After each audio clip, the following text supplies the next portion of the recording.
Thank you so much, Jürgen. Professors, ladies and gentlemen, and colleagues, it is my distinct pleasure and privilege to welcome every one of you to our first panel of this conference day after this most fascinating keynote by Professor Benedikt C.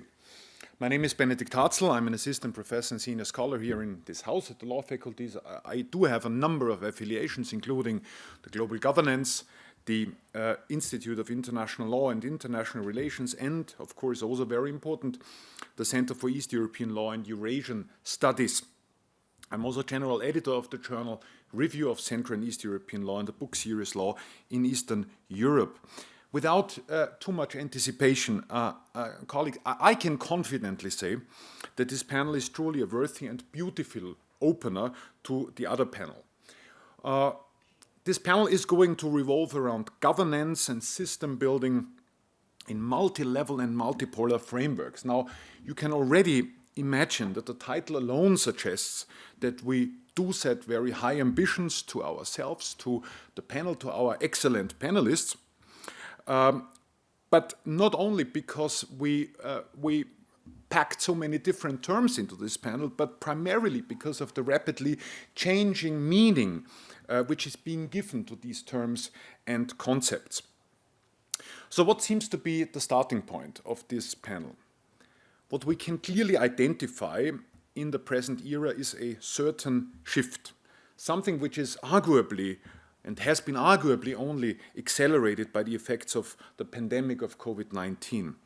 It is, to put it in a nutshell, a shift from unipolarity to multipolarity, from the dawn of a supposed new era that some believed to have occurred in 1989 or respectively 1991. Professor Sayapin is going to talk about the Alma-Ata protocols in this regard today.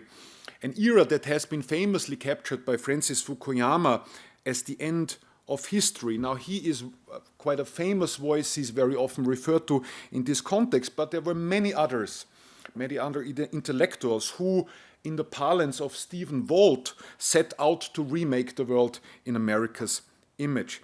We witness a certain shift, if I may put it provocatively, to the end of history. But obviously, this shift does not proceed without upheavals. It is characterized first and foremost by a diffusion of power, by constant challenges to the international legal order, by changing legal notions on the very material substance of sovereignty, independence, self-determination, but also conflicting notions as to non-legal issues such as identity and culture. In this context, allow me one detour, very brief one. Very recently, just a couple of days ago, and that may also feed into what Professor Müllerson will talk about, one of the most famous and authoritative voices of international relations in Russia, Professor Sergey Karaganov, stated in a very long televised interview that the conflict between the so-called collective West, as it is very often referred to in Russia, and Russia is not only to be explained by entirely different approaches to the very identity of a great power, its entitlement, its justification, but it is also explained by a deeper rift as to the applicable set of cultural values that give meaning to our approaches. I have to say, I was quite taken aback that he called Europe to enter an era of post-humanism, as opposed to Russia, which is said to remain in the humanist dimension. I'm saying this deliberately because Karaganov is definitely one of the more considerate, more prudential, and less flamboyant voices of the IR community in Russia. This shift is also characterized by the urgent need to address better state and non-state capabilities for collective action and addressing of contemporary problems. Now, if we say that we are moving away from unipolarity, we also imply that new risks and opportunities are just waiting, just right across the border, so to speak. To reimagine, to discuss, and even rethink our understanding of governance in this context, and to keep pace with the rapidly changing environment, with all of this in mind, we designed this panel. A panel which includes presentations by renowned scholars from China, from Estonia, and from Kazakhstan, around issues and phenomena that primarily emerge from our Eurasian continent, if I may put it, something which Sir Halford Mackinder more than 100 years ago called the World Island. And I believe that the additional beauty of this panel lies in the fact that the presentations very well communicate with one another and are very well intertwined. I will proceed by introducing each of our speakers individually immediately before opening to you the floor, and I will start with Professor Jingxia Shi. Professor Dr. Jingxia Shi is Professor of International Law at Renmin University of China in Beijing. Her key fields of research encompass different areas: international trade and investment law, international comparative bankruptcy and reorganization law. She is indeed a prolific writer and has published profoundly on the intersection between the Belt and Road Initiative and international law from various scholarly perspectives. She holds an LLM degree and a JSD degree from Yale Law School, as well as a PhD degree from Wuhan University in China. She is member of the New York Bar and Chinese Bar Association and regularly acts as counsel both to Chinese government agencies and large companies.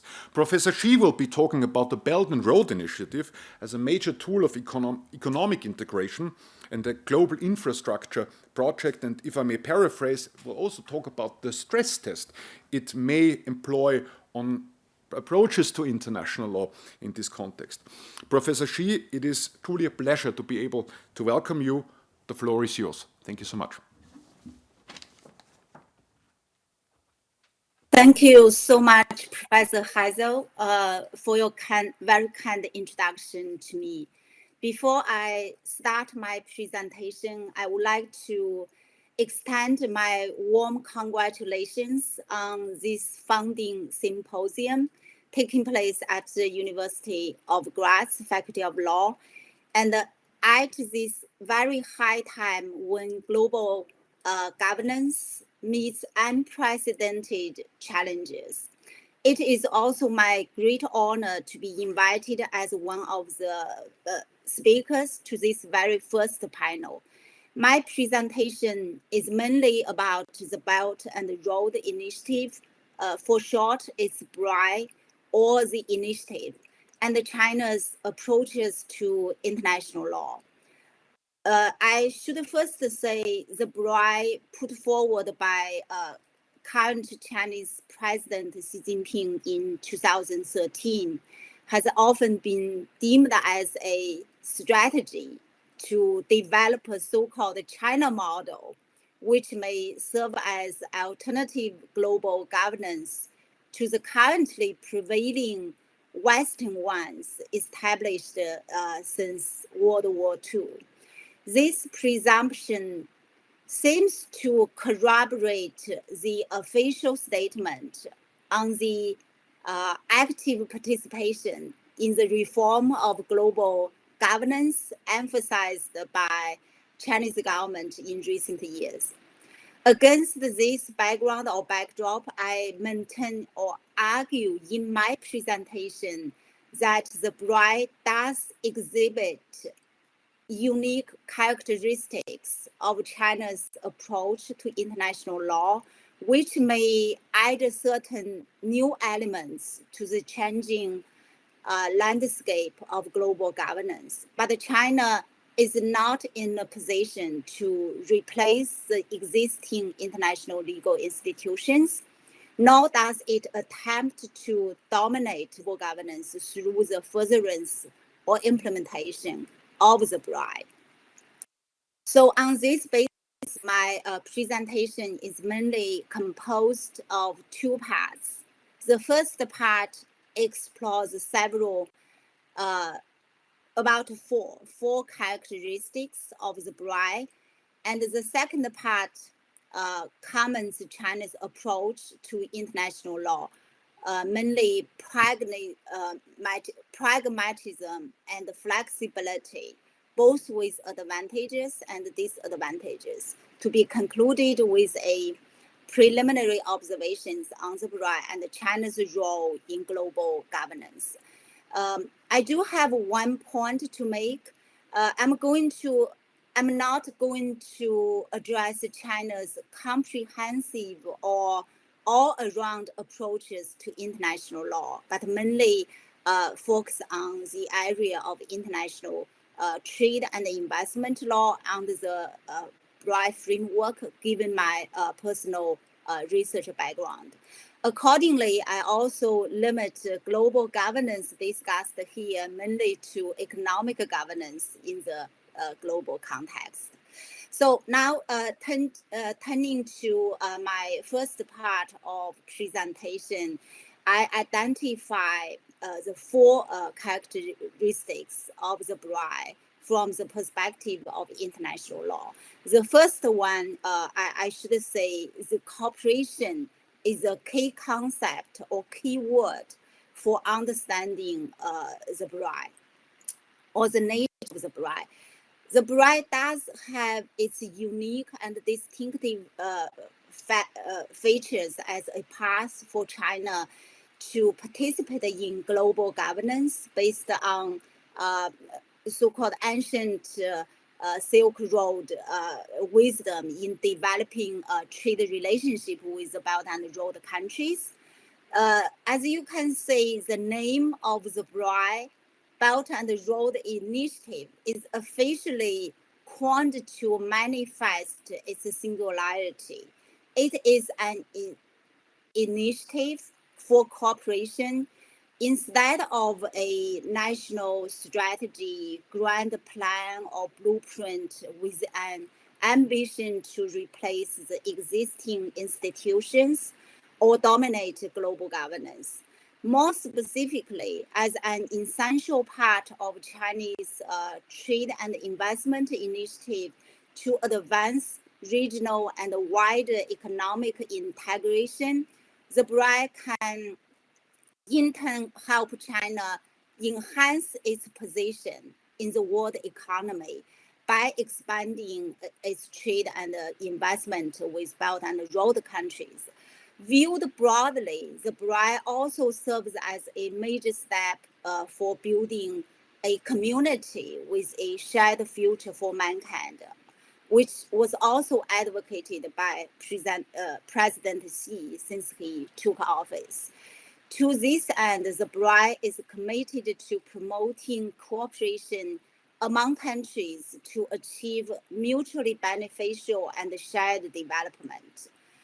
The second characteristic is that the BRI is a non-treaty based and less institutionally focused in the legal sense.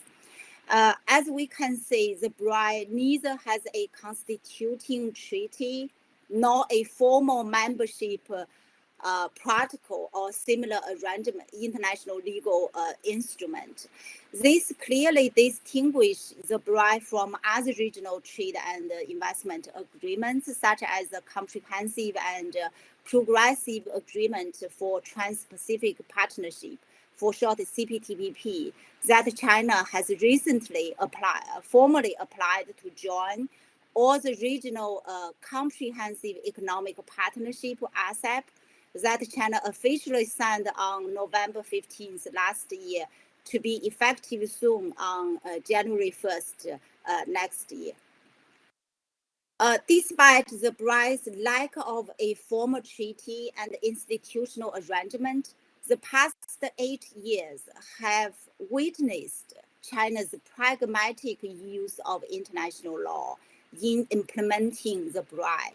We may identify two categories of documents here: BRI-specific documents and BRI-related international rules.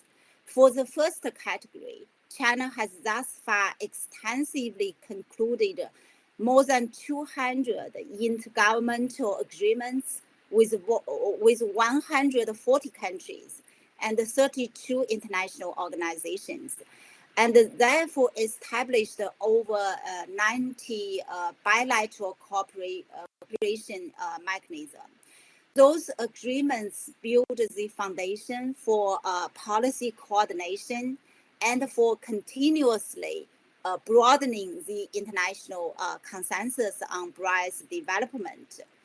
But most of these documents are not legally binding, but of soft law nature, which contain incentive measures rather than legally binding obligations.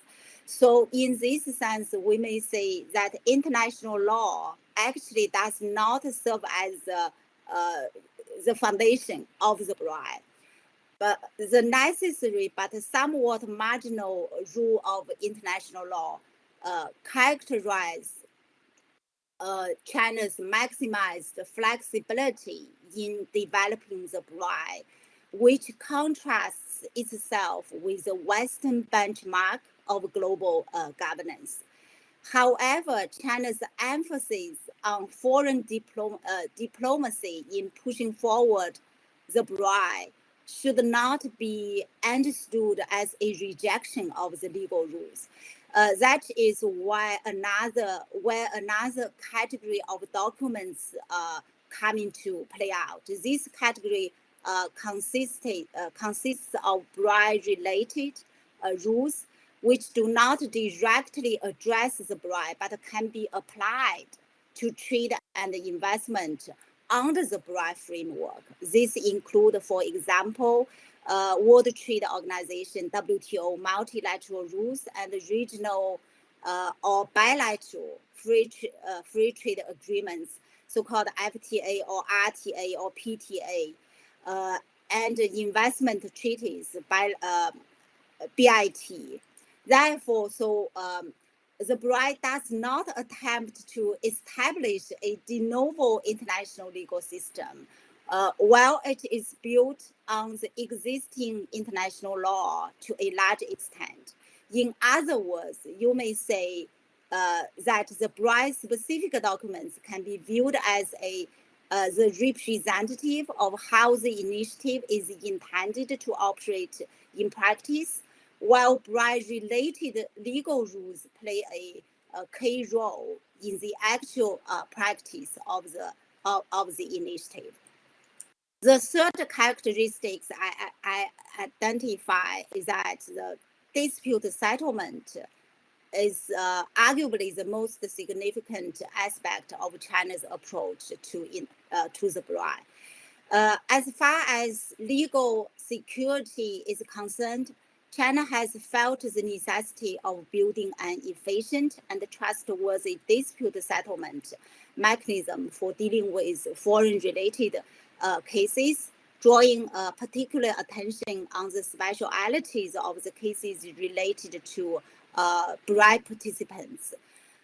So a major movement in this direction actually includes the establishment of China International Commercial Court, for short it's CICC, by the Supreme Court of China, SPC, to hear BRI-related typical cases, which offers a so-called one-stop legal dispute settlement platform with diversified available remedies that coordinate like judicial settlement, mediation, arbitration, and litigation.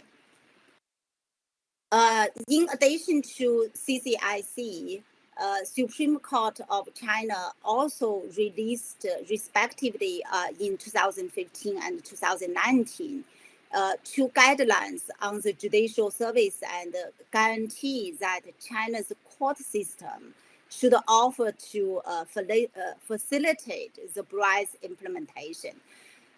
Those guidelines contain, for example, the SPC's direction on the tasks and activities to be undertaken by all levels of judicial organs in China for serving the BRI-related disputes. The main objective is to enhance the trustworthiness of China's judiciary in settling the legal disputes in developing the BRI. The last characteristics I identify is that the BRI greatly promotes interaction between China's domestic law and international law, which has some implication on China's role in global governance as well. We understand that the relationship between domestic and international law, properly understood, enables the two legal orders to complement one another as a unified or coherent set of legal rules and principles. This unity of domestic and international law, in other words, follows from a shared and overarching commitment to international order with human dignity. So consequently, the interaction between domestic law and international law is not a BRI-specific issue, but it was long been ignored in China. The BRI, in this sense, the BRI offers an opportunity to enhance this interaction. To this end, we can see China has been experimenting through pilot programs on BRI-related issues, largely to accumulate experience for the BRI. In particular, China has actively promoted free trade zones in recent years that are closely linked to the BRI's implementation. The number of free trade zones increased from the one in Shanghai established in 2013 to the current 21 in many provinces, including Hainan Free Trade Port. The free trade zone strategy reflects China's autonomous liberalization and willingness to accept high-quality international trade and investment rules. In turn, this is very helpful for China to better implement the BRI abroad.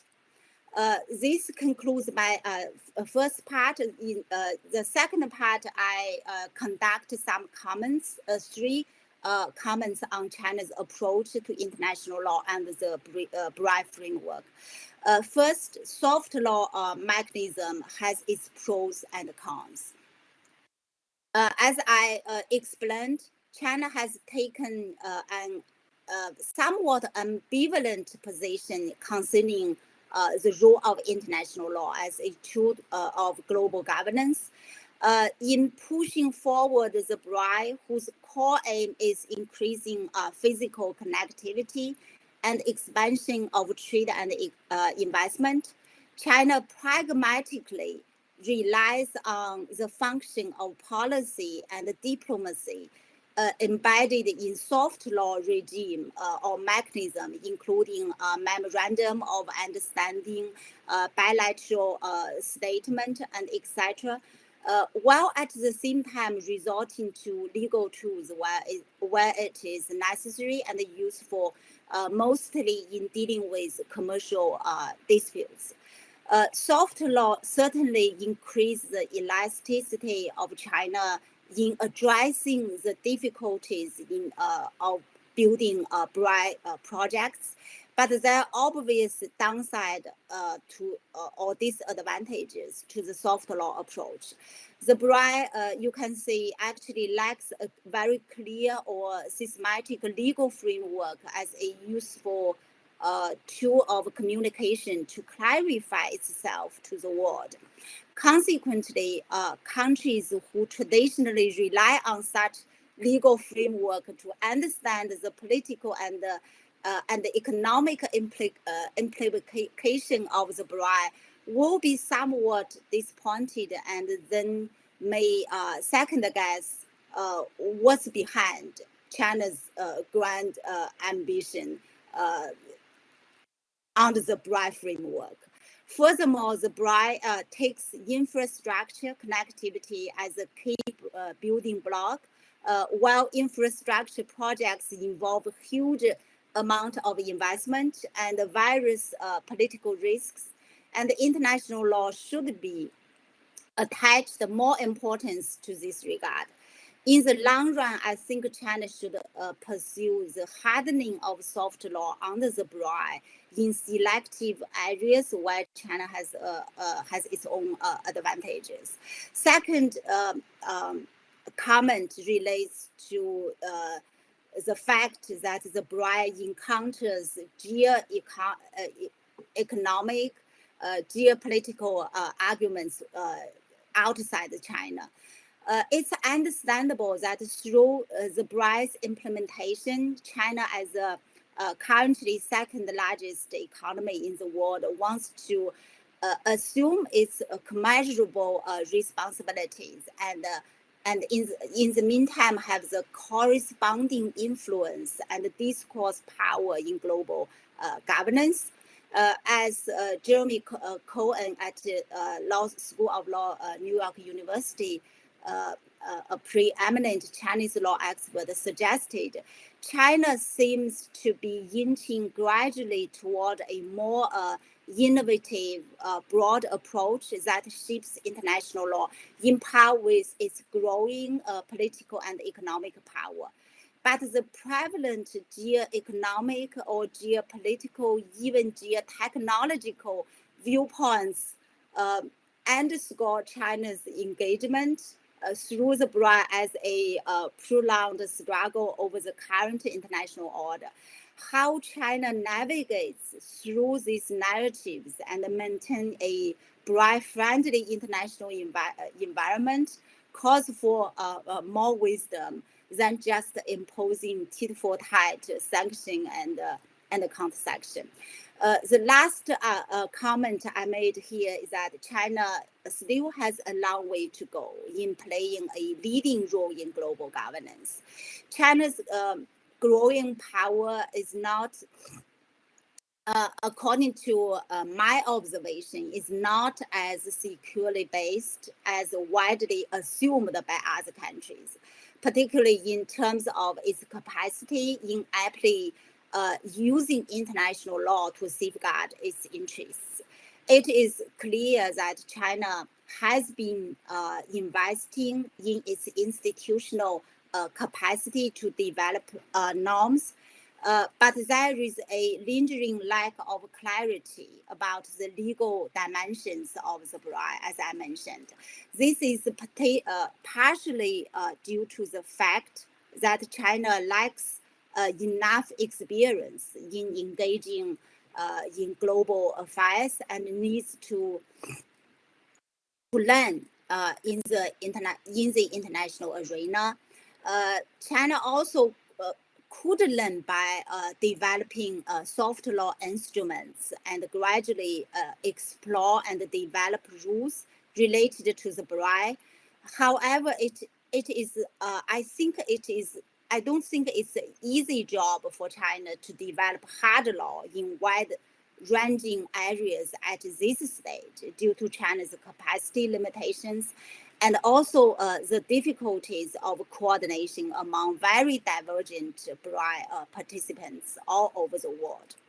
In conclusion, I think China has been experimenting a new, relatively new approach to transnational or unique approach to transnational cooperation, free from a legal treaty and an institutional center, which may stimulate selective innovations as observed by some scholars, but not a radical change to the current global governance, in my view.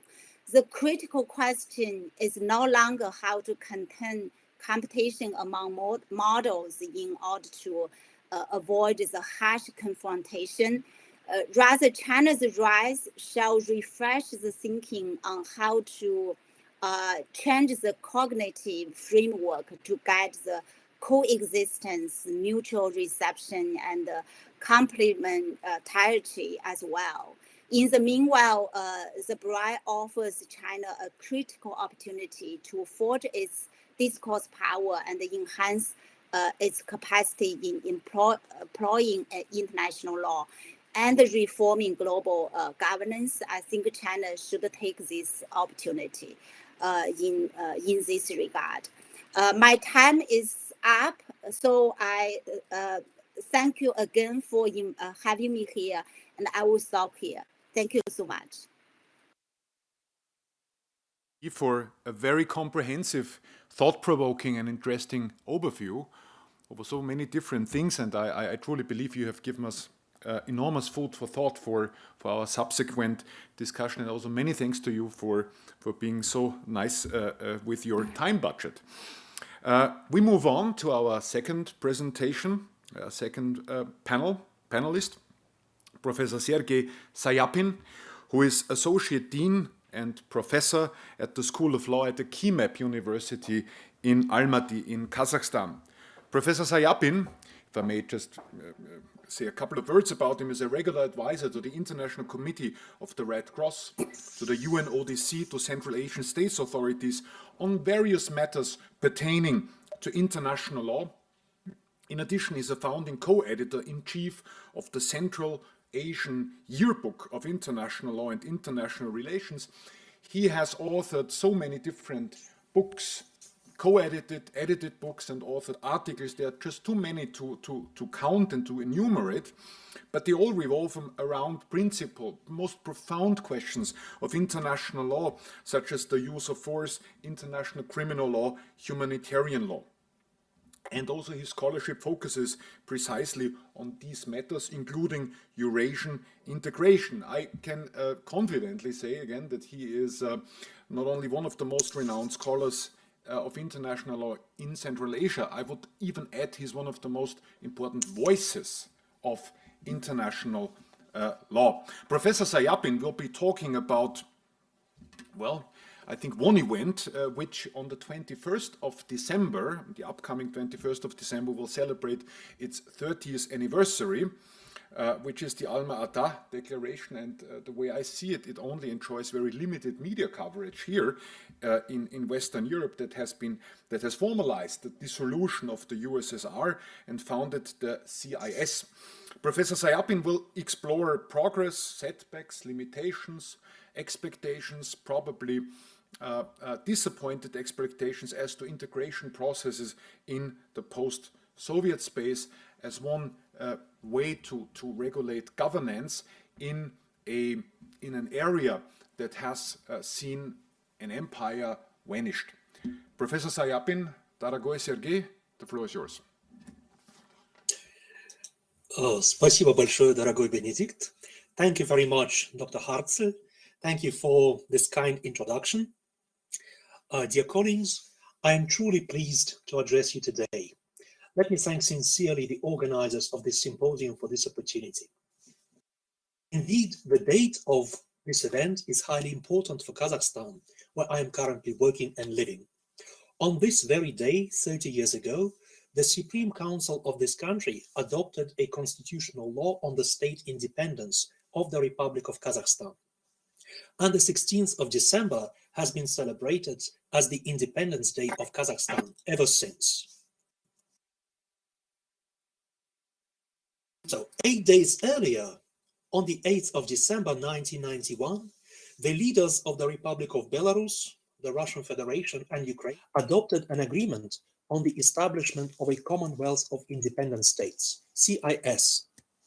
The first preambular paragraph of the agreement stated that the USSR ceased its existence as a subject of international law and a geopolitical reality. A few days later, on the 21st of December 1991, Alma-Ata, the former capital of Kazakhstan, where I am based now, hosted a meeting of leaders of 11 post-Soviet nations, except the Baltic states and Georgia, which adopted a declaration known as the Alma-Ata Declaration, to the effect that the newly independent states were committed to the establishment of the CIS. In accordance with the declaration, the Commonwealth was not intended to be a state or a supranational entity. Instead, it was intended to facilitate the formation and development of a joint economic space of a pan-European and Eurasian markets. The declaration reiterated further that the USSR had ceased to exist with the establishment of the CIS. In that sense, the Soviet Union ended in Alma-Ata. On the same day, the 21st of December 1991, the leaders of 11 newly independent nations adopted a protocol to the agreement on the establishment of the CIS. The protocol extended the application of the agreement concluded by Belarus, Russia, and Ukraine to the other 8 post-Soviet states.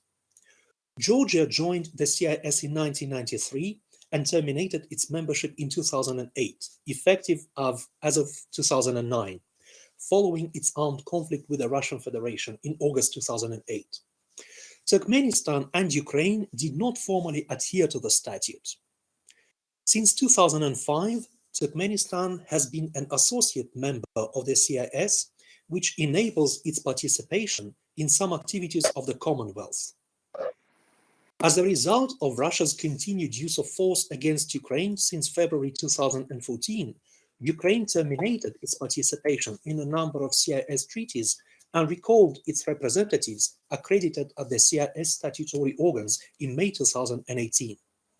The seat of the Commonwealth of Independent States Executive Committee is in Minsk, Belarus. Although the CIS maintained a fairly satisfactory degree of post-Soviet integration in such areas as regional trade, transport, cultural and humanitarian cooperation, it has also attracted some criticism as an organization dominated over by the Russian Federation and one perpetuating the Soviet political legacy. The disintegration of the USSR led to a number of conflicts in the post-Soviet space, such as the conflict between Armenia and Azerbaijan over the Nagorno-Karabakh since 1988, in Transnistria, frozen since 1992, and Tajikistan between 1992 and 1997, as well as between Russia and Georgia in 2008, or between Russia and Ukraine since 2014, which Russia arguably used to reinforce, in particular, its military and economic influence over most of its post-Soviet neighbors. The CIS model of economic development still has some elements of planned economy. For instance, on the 14th of November 2008, the CIS Council of Heads of State approved an economic development strategy of the CIS until 2020.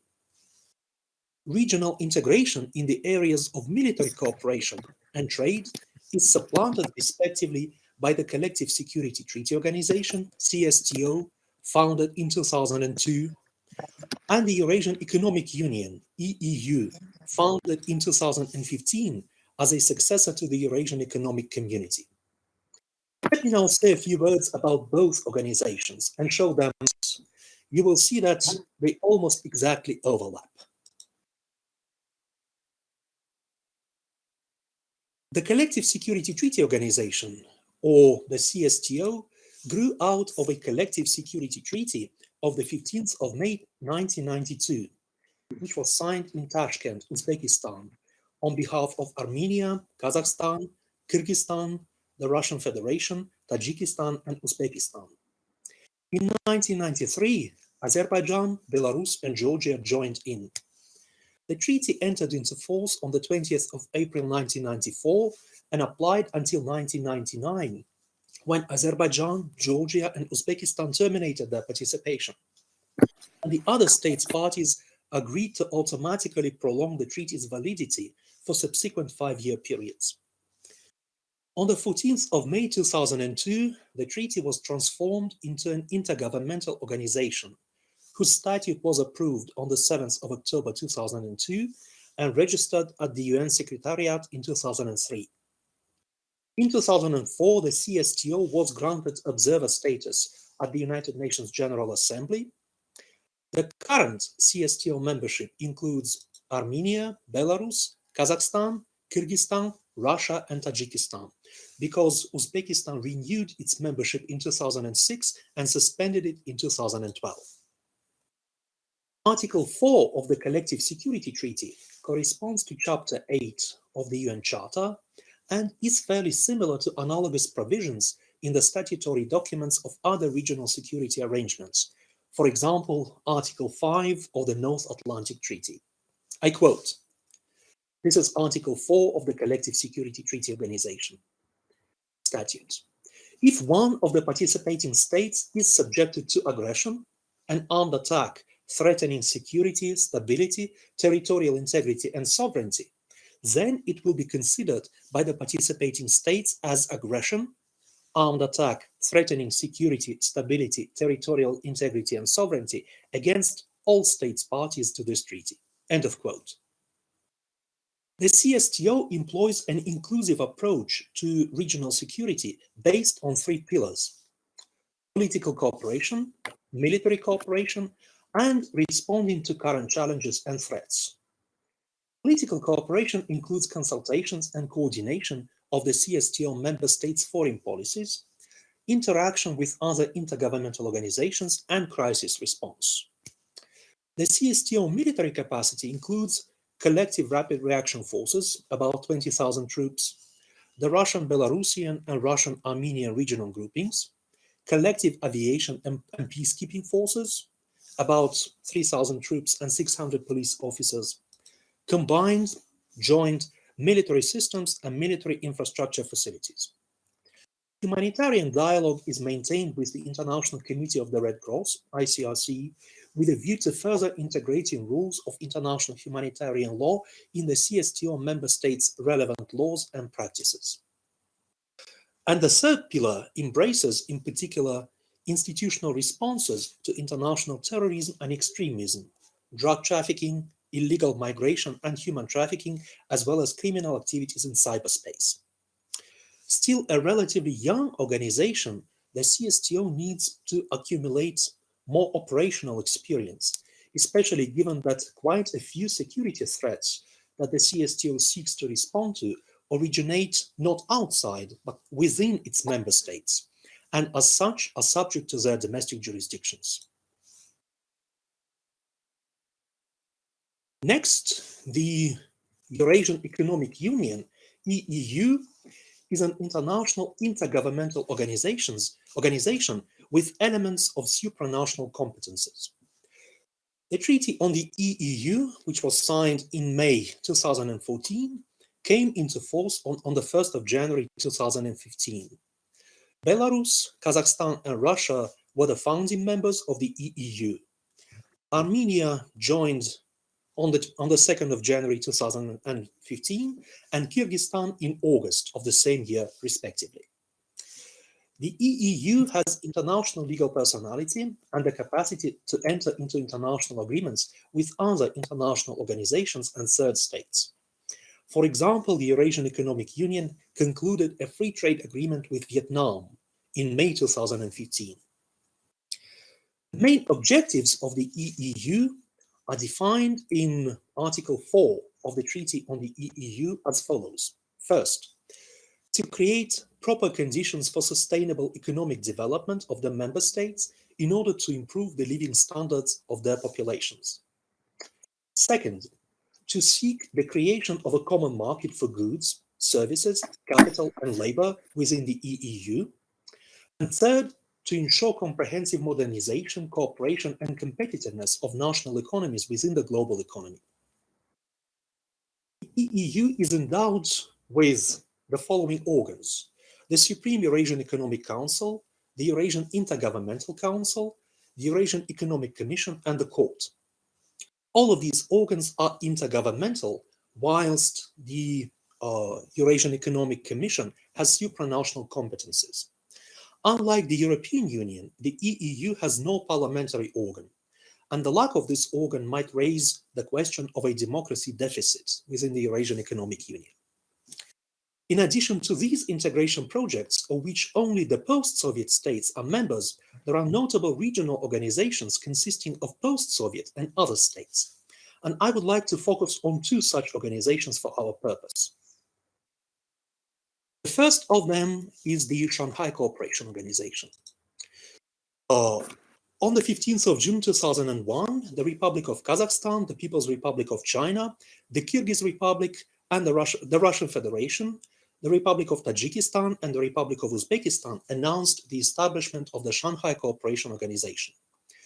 The SCO Charter was adopted in June 2002 and entered into force on the 19th of September 2003. As of this year, the SCO has 8 member states, India, Kazakhstan, China, the Kyrgyz Republic, Pakistan, the Russian Federation, Tajikistan, and Uzbekistan, and therefore is the largest regional intergovernmental organization in the world in terms of territory and population. As you see on the map, Afghanistan, Belarus, Iran, and Mongolia have the status of observer states, whereas Azerbaijan, Armenia, Cambodia, Nepal, Turkey, and Sri Lanka are the CSO dialogue partners. In accordance with Article 3 of the SCO Charter, the organization's main areas of cooperation include the maintenance of peace and security in the region, the development and implementation of measures aimed at counteracting terrorism, separatism, as well as transnational organized crime, regional economic cooperation, cooperation in the areas of science, technology, education, healthcare, sports, and tourism. And further areas of cooperation may be added by the member states' mutual consent. The SCO maintains cooperation with other international organizations. In December 2004, it was granted observer status at the UN General Assembly and subsequently established cooperation with a few institutions within the United Nations system. Whereas the SCO is arguably one of the most notable integration projects in Asia, it has attracted some criticism by Western and regional human rights actors, in particular for supposedly tolerating violations of the non-refoulement principle, judicial guarantees, freedom of information and religion, and minority rights within its member states. The SCO, I believe, is certain to continue gaining weight as an alternative to the West's global leadership, along with other regional integration formats led by Asian powers, such as the Belt and Road Initiative, which we have heard about just a few minutes ago. The next point is the organization of Turkic states. In 2006, the first president of Kazakhstan, Nursultan Nazarbayev, proposed an initiative which in 2009 resulted in the establishment of the Cooperation Council of Turkic-speaking states by the Nakhchivan Agreement, which is regarded the founding document of the Council. This year, in 2021, the Council was transformed into the Organization of Turkic States, with the seat of its General Secretariat in Istanbul. The organization now unites Azerbaijan, Kazakhstan, Kyrgyzstan, Turkey, and Uzbekistan. In 2021, Turkmenistan became an observer nation and might in the future become a full member. Hungary has also been an observer since 2018.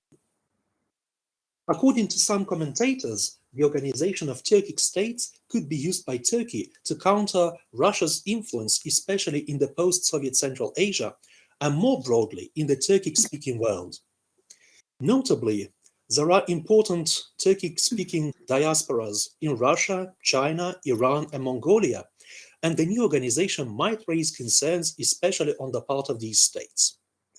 Together, the Turkic-speaking peoples make up about 180 million, and the new organization, if successful, could become an important actor in Asia. And now I'm approaching the end of my presentation. Let me say a few words about this important declaration of allied relations between Kazakhstan and Uzbekistan. Just a few days ago, on the 6th of December 2021, the presidents of Kazakhstan and Uzbekistan adopted a declaration of allied relations, which could mark the start of a specifically Central Asian integration project. It is worth recalling that already in 2007, the first president of Kazakhstan, Nursultan Nazarbayev, proposed to establish the Central Asian Union, which might bring together all 5 Central Asian nations. The project was promising, given that the combined territory of the post-Soviet Central Asia is larger than India, the 7th largest country in the world. And its combined population is about 75 million people, which is more than the population of France, the United Kingdom, Thailand, or Italy, for example. Unfortunately, the Central Asian Union has not materialized yet due to Uzbekistan's concerns at the time. However, now we may be witnessing the emergence of what might become a Central Asian Union in the future. It may be recalled that the European Union started in 2051 as the European Coal and Steel Community founded by Belgium, France, Italy, Luxembourg, the Netherlands, and West Germany. And so the new alliance between Kazakhstan and Uzbekistan, which are respectively the largest and most populous countries in the region, may be a beginning of comparable importance for Central Asia if it is managed successfully. The declaration provides for the establishment of several organs. Cooperation between Uzbekistan and Kazakhstan will involve such areas as economy, including investments and transportation, water management and ecological security, foreign policy, combating transnational organized crime, and other areas. Very importantly, the declaration provides for signing in a very near future a treaty of alliance between Kazakhstan and Uzbekistan, and the treaty will be the next legally binding step in this promising integration process. And a few words in conclusion. The post-Soviet Central Asia has a considerable potential in terms of human and natural resources, and some of the major world and regional powers are certainly interested in having continued access to these resources. The Central Asian nations are balancing between their post-Soviet legacies and Russia's attempts to perpetuate these legacies and reinforce its own influence on the one hand, and their own cultural values and multi-vector policies on the other hand.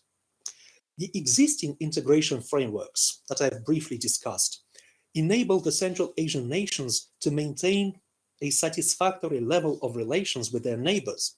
But as the declaration of allied relations between Kazakhstan and Uzbekistan shows, ideas of a closer integration specifically in Central Asia are also contemplated. I believe that such further integration will be highly useful and beneficial to the peoples of Central Asia, and I look forward to seeing how it develops. Dear colleagues, thank you very much for your kind attention. Thank you so much, Professor Sayapin, for mapping the different integration processes that have occurred. And of course, there are too many to mention. Probably one process that we may touch upon in the discussion is also the Octal Convention, that has also been very interesting and has also, well, I think demonstrated that all powers in or all states were able to compartmentalize areas from agreement from areas of disagreement, which is, I think, a very good and encouraging sign. Now we move to the last presentation of this panel, and I'm more than pleased to be able to introduce Professor Rein Müllerson. Professor Dr. Rein Müllerson is Professor Emeritus of London's King's College and Tallinn University. Between 1994 and 2009, Professor Müllerson was Professor and Chair of International Law at King's College in London. He was also their Director of the Master Program on International Peace and Security. He has held a very incredibly rich number of affiliations, including, I'm just enumerating some of them. He has acted as UN Regional Advisor for Central Asia between 2004 and 2005. He's also been president of the Academy of Law of Tallinn University. He was the first deputy foreign minister of the Republic of Estonia between 1991 and 1992. He was the head of the International Law Department of the Institute of State and Law of the Academy of Sciences in Moscow, and he was also advisor to the chairman of the Supreme Soviet of the USSR, Mikhail Gorbachev, between 1987 and 1991. On a more personal note, I also must say that there is one book by Professor Müllerson that has also exerted a very great deal of influence for my scholarly work, which is International Law, Rights and Politics of 1994. And if I may paraphrase you, there was one sentence that caught my attention many years ago when you wrote in the conclusion that if you research matters pertaining to self-determination, it comes close to a fiction to be able to believe that one can separate law and politics, that one can separate law and ethnography. Professor Müllerson will be talking about now a very provocative title here in this context, The End of Fukuyamism, the supposed dawn of a new era, and Professor Müllerson will explore as to why Fukuyamaist promises of salvation, or promises of salvation that were believed to come about with waves of globalization, did not convincingly materialize. Professor Müllerson, thank you for being with us, at least virtually here. The floor is yours.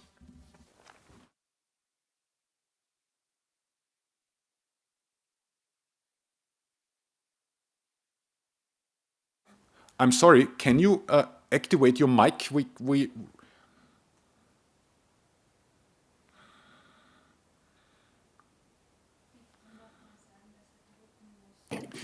You have to press a button. Aha. Was soll ich mir jetzt sagen? You have to, okay, just wait, Xenia is going to... Oh my goodness. All right, I'm so sorry, but we have to ask you to now, for the time being, to leave this program and re-end. No? Okay, Xenia, please. Professor Müllerson, you just need to click one time on the headphones on the bottom of your screen, on the blue sign. You click on them, it will say leave the audio. You will still stay in the conference for the time being. And then you need to click on it again. It will reconnect the audio, and then you need to choose between headphones and microphone. So choose the microphone, please.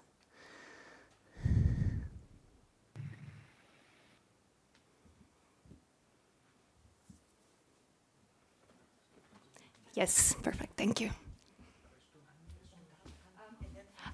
And one more time, please, because right now you're muted. So one more time on the microphone, click. Yes. Now? Yes, beautiful. You yes. hear me now? Yes, we can hear you. Thank you. Okay, thank you very much. I'm sorry. So I should have done it probably earlier. Now, thank you very much for having me virtually, though I would have preferred, like everybody else, to be personally in Graz, but this is life.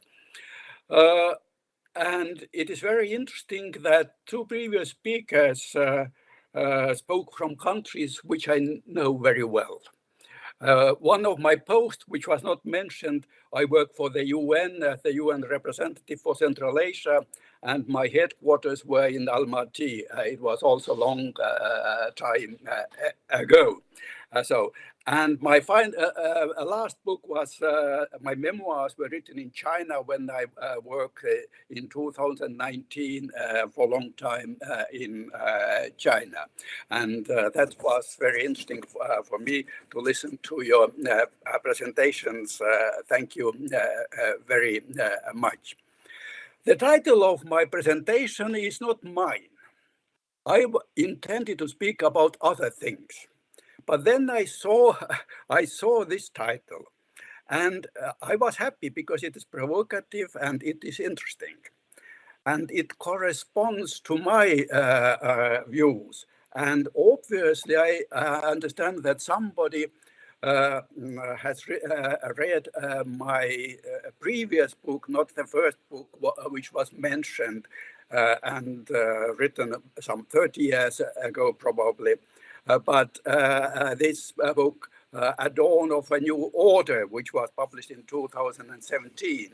So this means that people in Graz are probably familiar with my recent works as well. So therefore, as I saw the title, I thought that it is interesting, and I will speak about what is supposed to be under such a title. Now, really, this Fukuyamian era, which started at the end of the 1980s and lasted probably until the beginning of the 2000s, was a very peculiar period in the history of international relations. I would say that it was even an aberration. So Nothing like that had ever existed in international relations, because there was, after the end of the Cold War and the collapse of the Soviet Union, there was only one superpower, which the former foreign minister of France, Hubert Verdun, called hyperpower, to distinguish it from superpowers, because there may be or coexist several superpowers.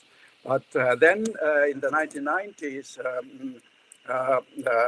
there was only one hyperpower. Now, there was a triumph, or people, at least many people, believed that there was one triumphant state, the United States, one political, social, and economic model which was viable: liberal democracy and market economy. So it seemed, and Fukuyama expressed it better than anybody else, that this was the end of history. Of course, there had been before great and big empires which had ruled, controlled substantial parts of the world, like the empire of Genghis Khan. People in Central Asia and in China, of course, know very well this empire in personal experience. And some of my friends, especially in Kazakhstan, not only, they are proudly called themselves Chingizids, as successors of this great empire builder. There has been a Roman Empire, of course, before, and the British Empire, over which the sun never set, as it was said, was also the biggest and greatest empire at one time. But none of them controlled or ruled the whole world. Alongside with the British Empire, for example, there was the French, Portuguese, Belgian, Russian Empire, the Ottoman Empire, and so on. So this was not a control of over the whole planet. And there were territories which were beyond any imperial rule. Now, but when the Cold War ended, then really it seemed that there is only one rule over the world from one center. So I would like to quote from a very interesting and provocative book. You know, for me at least, I don't know whether for everybody else, it is that something which is interesting is always provocative and controversial also. But there is a book written by 3 years ago, which was published by Yoram Hazony. Yoram Hazony is an Israeli specialist, philosopher, and thinker. And his book is also has a very provocative title, The Virtue of Nationalism. And I wanted to speak about nationalism more when I thought for the first time about the topic of my presentation, but I'm leaving this aside now. But the title, The Virtue of Nationalism, is quite heretical in today's world, in Europe at least. But coming now to my point, Hazony writes that when the struggle against communism ended, the Western minds became preoccupied with two great imperialist projects: the European Union, which has progressively relieved member states of many of their powers, usually associated with political independence, and the project of establishing an American world order, in which nations that don't abide by international law will be coerced into doing so, principally by means of American military might. These are imperialist projects, even though their proponents don't like to call them like that. And he concludes, for all their bickering, proponents of the liberal construction are united in endorsing a single imperial vision. They wish to see a world in which liberal principles are codified as universal law and imposed on nations, if necessary, by force. This, they agree, is what will bring us universal peace and prosperity. In passing, I would say maybe that in defense of international law, that the United States are not imposing international law on other states, but what they call a rules-based order. And rules are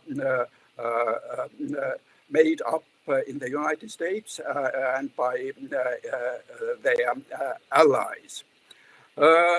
So these two imperial projects, I am leaving for a while aside the European Union. I don't really believe that the EU is a kind of imperial project, but of course we can see now that this idea of ever closer union enshrined in the Maastricht Treaty is probably now over, and nation states, even within the European Union, are not going to go away.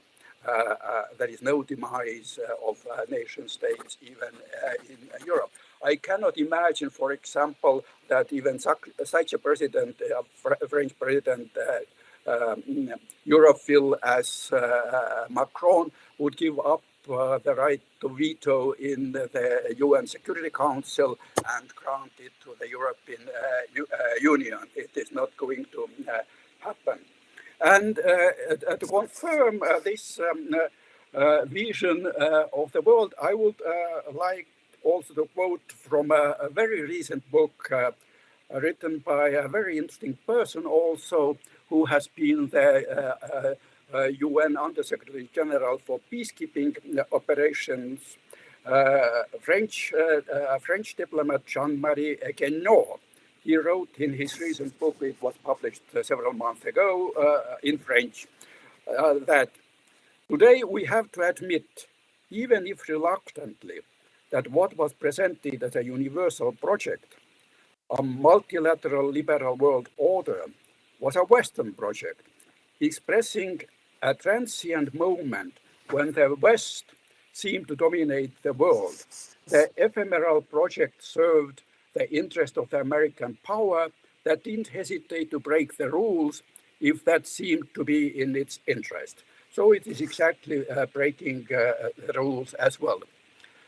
In that respect, we are facing indeed already for some time the advancement of what I would call, and I have called in my recent articles and book, liberal imperialism, euphemistically described as a liberal international order, giving additional impetus to the rise of nationalistic populism in several countries in the world. Now, this unipolar moment, which was very short, it lasted a long decade, as it is sometimes said, from, let's say, approximately from the wall of the Berlin Wall to the rise of new walls, be it between, for example, US, the United States and Mexico, or in Europe as well. And of course, the shortness of this Fukuyamian world has been due also to many, many mistakes made by the United States, which has overstretched itself, especially, first of all, in Afghanistan, then in the Arab world, in Iraq, primarily in Libya, and together with France and the United Kingdom, also in the destruction of Libya, which has increased terrorist threats in Europe and in the Middle East as well. Now, but there is one general reason, really, which is that why this period was short.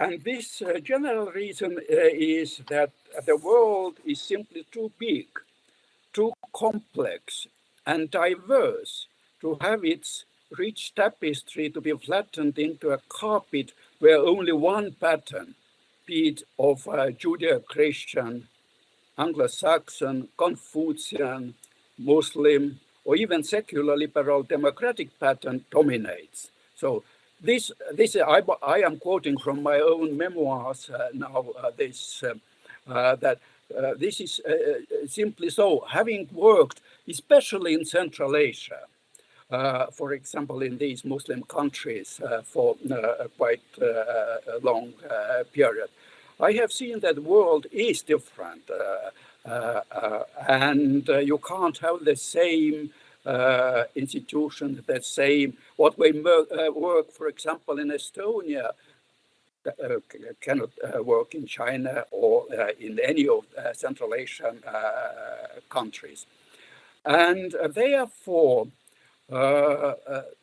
Jean-Marie Guénot, in his last book, writes about the need to have a new, as he called, Copernican revolution. And this time not in astronomy, but in international relations. He writes about the need of radical reconfiguration, similar to one that happened 500 years ago, of the picture of the world has to be changed. It should help us leave behind the Western-centric picture of the world and embrace the humanity in all its diversity. It is necessary to see the world history not as an unstoppable movement towards worldwide liberal democracy. We have to find a more adequate and less simplistic way describing the world than one where democracies oppose dictatorship. In his well-argued opinion, one of the biggest mistakes made by many in the West is to reduce the complexity of the world to these two modes of organization of power, autocracy and democracy. And therefore, I believe that just a few days ago, there was a meeting of World Democracy, Summit of World Democracies. The point is not, of course, that hardly everybody there was a democracy in this summit. The choice was probably geopolitical. Why, for example, to include, if we take Europe, Poland, and exclude Hungary? Because both countries face now sanctions from the European Union because of their internal relations. But the reason is that Poland is aggressively anti-Russian, while Hungary has good relations both with Russia and with China. So therefore, Hungary was not included, while Poland was not included, Poland was included. So it may be funny, but it is very sad because it is dangerous. And this also means that we are facing really a new Cold War in the world.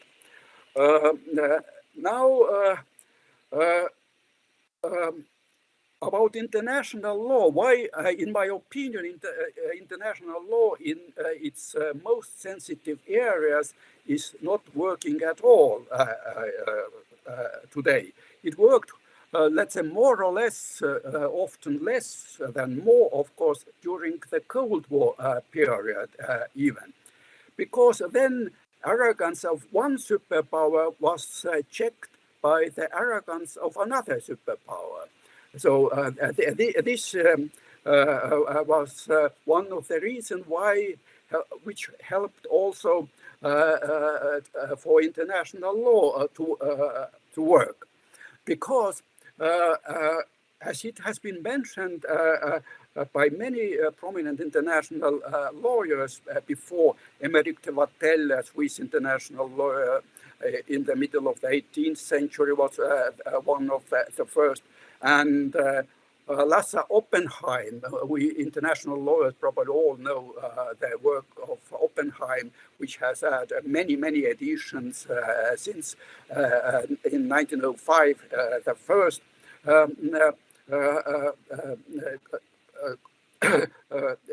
book was, the text was published. He wrote also, they both wrote that for international law to exist, there should be equilibrium or balance of powers between states. For example, when the 30-year war ended in Europe, and then the European international system emerged, there existed a balance between those states which mattered, not between all the nations in Europe, of course, but ones, and it more or less helped international law to develop. And when, for example, Napoleon of France overthrew this balance at the end of the 18th century, at the beginning of the 19th century, then other European states combined their forces, defeated Napoleon, and in Vienna in 1815, they then created the Concert of Europe and this balance of power system, which was recognized not only as a political principle, but also as a legal principle. I would like to quote one person now who is not liked by everybody, and rightly so, because he has done many things, all may be interesting, but not all accepted by all. This is President Nixon of the United States. And I am quoting from this from a book by Henry Kissinger, of course, because in foreign affairs, this tandem worked very closely, Richard Nixon and Henry Kissinger. And in 1971, Nixon gave an interview to the editors of Time, and I quote now: "We must remember the only time in history of the world that we have had any extended period of peace is when there has been power. It is when one nation becomes infinitely more powerful in relation to its potential competitor that the danger of war arises. So I believe in a world in which the United States is powerful. I think it will be a safer world and a better if we have a strong, healthy United States,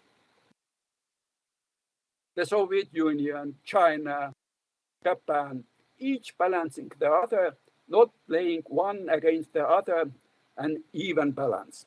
So a very deep thought in my opinion, and this is a basis of international law. Now, as we had just Chinese and Central Asian presentations or presentations from these parts of the world, I remember when I worked, it was in 2004-05 as the UN representative of Central Asia, President Nazarbayev said once that we need Kazakhstan meaning. Kazakhstan needs China in order to balance Russian influence in Central Asia.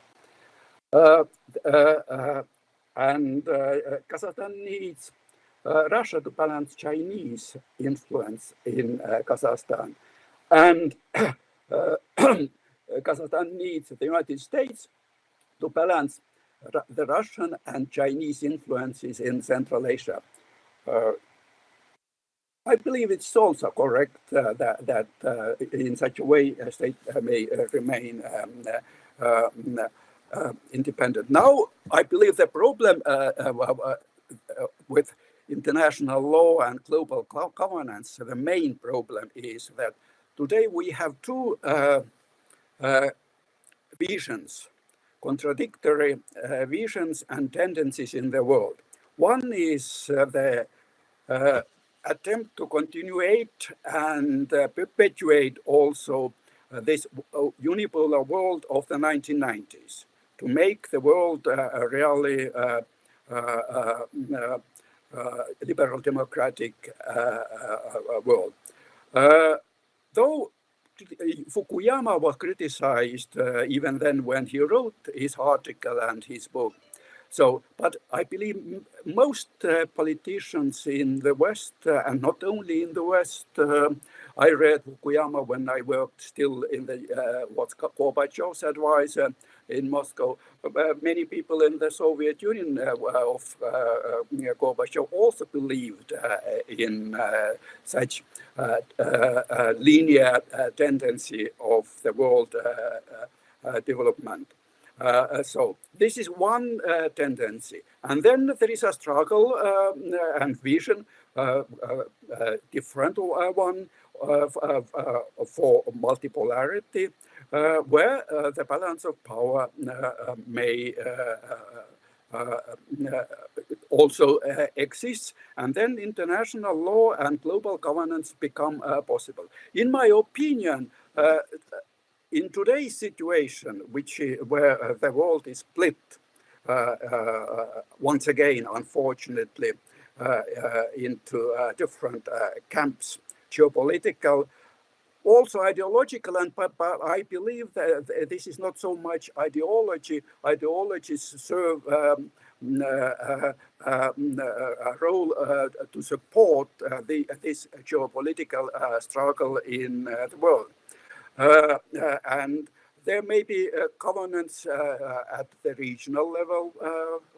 Yes, in Central Asia, it may be in Europe and other parts of the world, but I don't think that there will be global governance in important security matters in the world. And or in some sectors like air transport or health care, there may be, hopefully, more global governance. But until the world remains as it is, and I believe that the multipolarity is almost inevitable. Whether it happens through an armed conflict or peacefully, it is a different matter. But domination by one center in this world. When I spoke about empires which were dominated parts of the world, to dominate today the whole world, which is very diverse from one center, seems to be impossible, and it will inevitably fail.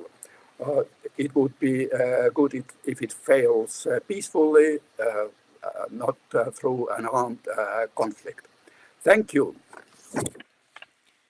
Thank you so much, Professor Müllerson, for this very intellectually stimulating presentation. Now, what I take from this presentation is, of course, the question whether we are able to think of a new 1815 for our continent. And by the way, one thing that immediately came up to my mind, and probably that also fits into what you're saying, there is this famous book by Graham Allison on the Thucydides trap, and the question of an empire which is sitting and being challenged by a rising empire. But I do not want to burden the record too much now. Again, I would like to thank all the speakers for really excellent presentations. I think we've learned a lot. And I will now turn to our most valued audience. We would be most thrilled to hear or read your questions. So please feel free to use your microphone or type your questions into the chat window. I think we also do have questions, but for the time being, I would like to open the floor to our guests and at least virtual guests and audience. The floor is now yours. Use this opportunity because we have excellent speakers who are most glad to entertain your questions and comments.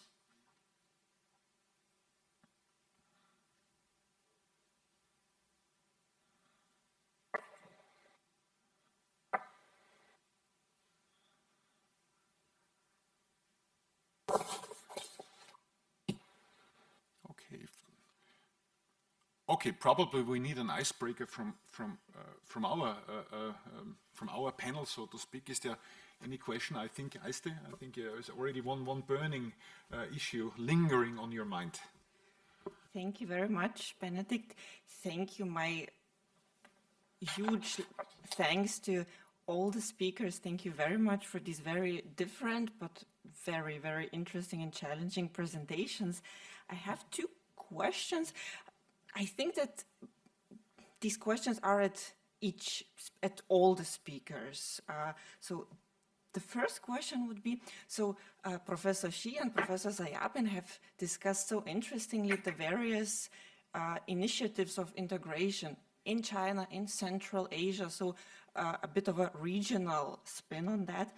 I have been wondering, what do you think, but of course this question is also at Professor Müllerson, how much of these initiatives are intended as an alternative to the already existing approaches in the Western-dominated organizations, perhaps, and how much should this be not understood as an alternative, but rather as an attempt to fit into the existing structures, rather to become part of them? So as an alternative approach, or organizationally, or in a more philosophical way, or as a way to fit in.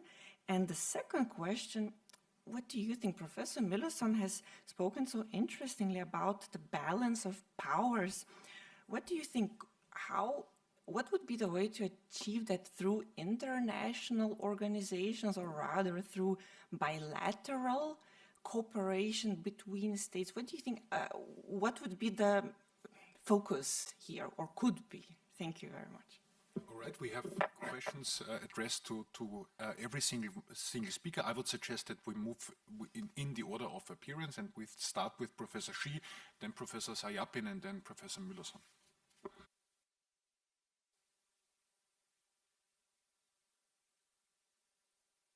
Okay, thank you very much for your very wonderful and insightful observation and question. I think I briefly addressed your question in my speech in terms of to what extent the BRI, Belt and Road Initiative, attempts to replace the existing international legal institution, or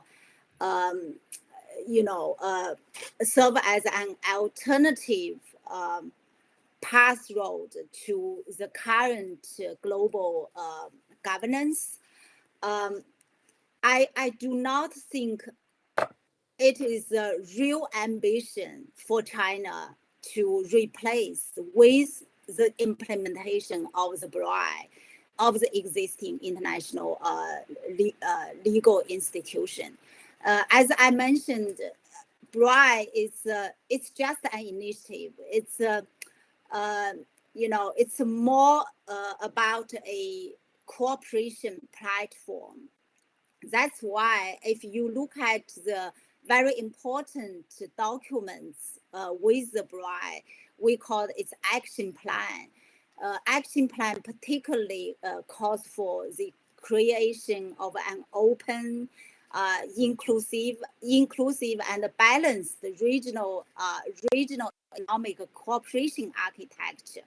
So as a cooperation platform, the BRICS development is mostly guided by the principle of extensive consultation, joint contribution, and shared benefits. When it comes to institutional arrangement, I said China has not this ambition to replace the existing institution, but trying to fill some gap, particularly if you look at physically speaking, it's about infrastructure connectivity. Also, it addresses some, soft power.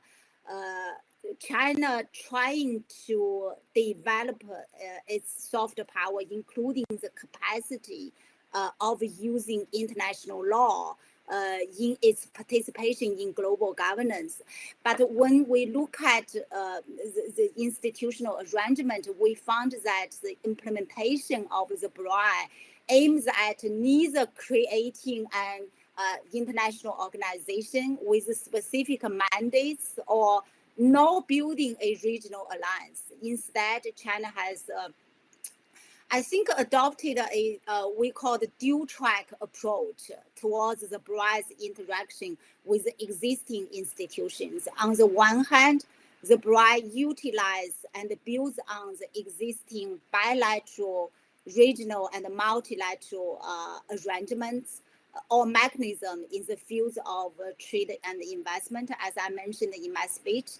On the other hand, China has done selective innovations with respect to the BRICS-related mechanism or informal institutional arrangements. Shanghai Cooperation Organization, mentioned by my co-panelist, rightly, gave an example in this regard. But more specifically, we can see the BRICS-related institution is represented by the Asian Infrastructure Investment Bank, AIIB, and the Silk Road Fund.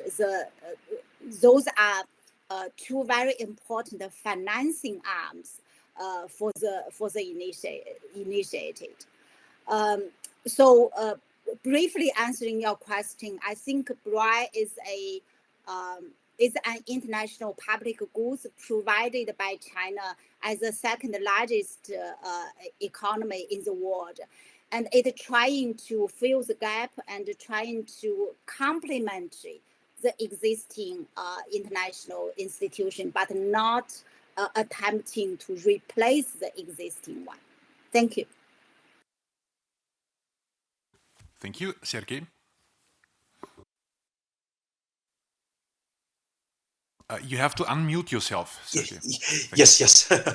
Thank you very much, Benedict. Before proceeding to Aista's questions, let me just say a few words about your own, in response to your own comment, Bene, about the Octal Convention. While preparing my presentation, I was thinking like whether or not to say a few words about the Octal Convention, and in the end I decided not to speak about it because the topic of my presentation was supposed to focus on the institutional aspects, and so I spoke about various regional institutional frameworks. The Octal Convention on the status of the Caspian Sea, I suppose you meant this one, is currently lacking that institutional framework. Therefore, I did not mention it. But as such, I am very enthusiastic about this convention. It was concluded in August 2018 by the 5 Caspian nations: Azerbaijan, Iran, Kazakhstan,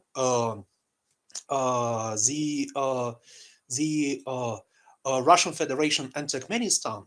And I guess the value and importance of this convention cannot be underestimated.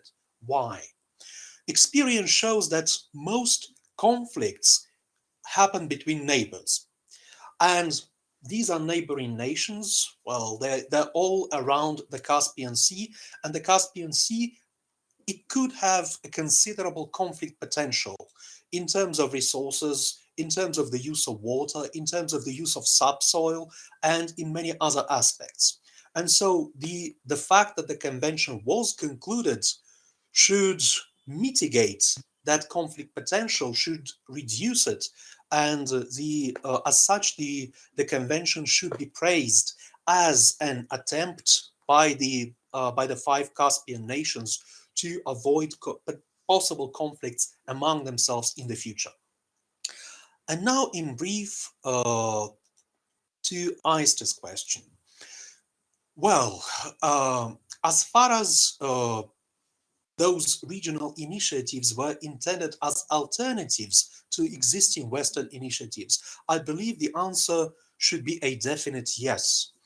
I remember about 20 years ago, when the Shanghai Cooperation Organization was taking shape, some Central Asian politicians were talking openly about the SCO as a counterweight to the global power of the West.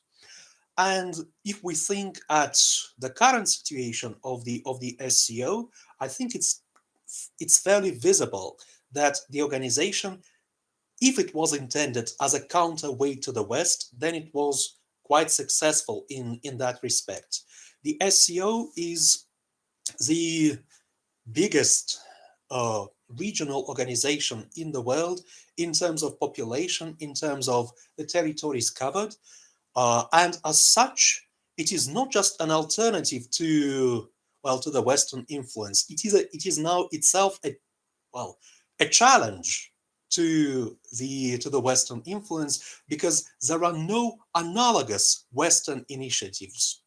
And so maybe this is just a speculation. Maybe the recent Summit for Democracy that Professor Müllerson has spoken about, maybe it was intended and contemplated as an emerging counterweight to the influence of the Shanghai Cooperation Organization. The future will show. And last but not least, with respect to your question, like, what would be the ways to achieve the new balance of power? I'd like to make 2 points here. First, one way is through regional organizations, of which there are quite a few already, and some more will be emerging in the future. I am personally quite a fan of regional institutions, because I consider them to be relatively more efficient, quicker in decision making, relatively better placed in understanding local challenges and finding solutions to local challenges, simply because they include members who are neighboring states, who have common legal, political, cultural backgrounds, and often speak even the same languages. So one way to achieve a new balance of power over time is, in my opinion, by reliance on regional organizations such as the European Union or the Shanghai Cooperation Organization, or, as the case may be in the future, a Central Asian Union, which I would like to emerge once. The second way that I can think of relates to the proposed reform of the United Nations.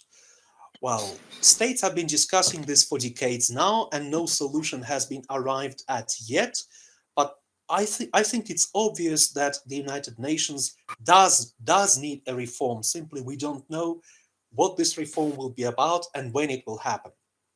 Quite a number of current challenges are due to the fact that the United Nations and its law was constructed in 1945, when the balance of power was different, when some of the challenges which are currently in existence did not even exist, such as the overwhelming threat of international terrorism or cyberspace. And so the United Nations should be reformed in order to become, well, more compatible with the current world. Just the first example that comes to my mind is the provision in the United Nations Charter about the composition of the Security Council.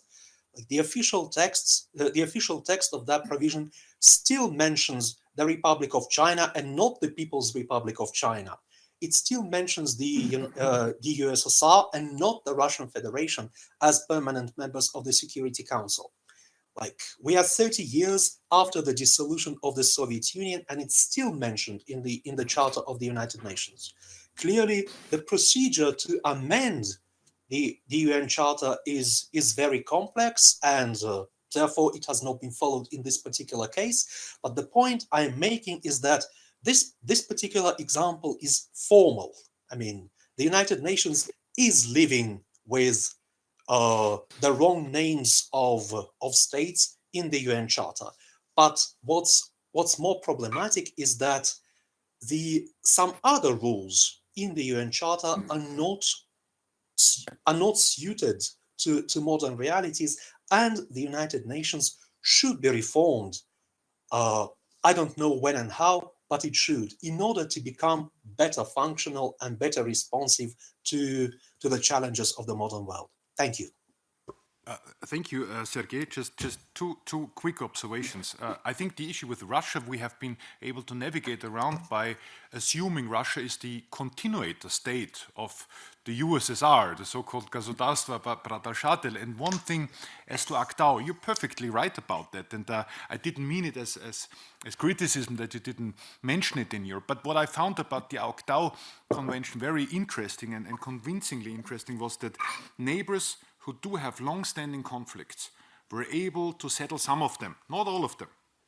And in addition, of course, it's too premature to use it or to mention it, as Iran has not yet ratified it, and it needs to be ratified.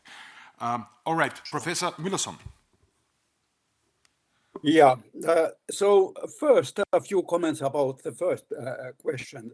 I think, yes, Sergey is right that some of these organizations were created certainly as alternatives to the existing Western-dominated organizations, like the European Union, for example. But at the same time, they are quite natural as well. I am not saying that they are artificial, therefore. And I also agree that regional organizations can do a lot of good, while at least for the time being, and this time being is quite long, probably, universal organizations are very often blocked and can't do much. I don't think that the Road and Belt Initiative is a response to Western domination in other organizations, because certainly it is only natural that China becoming the second, maybe the first hegemonic power in the world also integrates other, especially neighboring, but not only neighboring countries, into its sphere of interest. Now,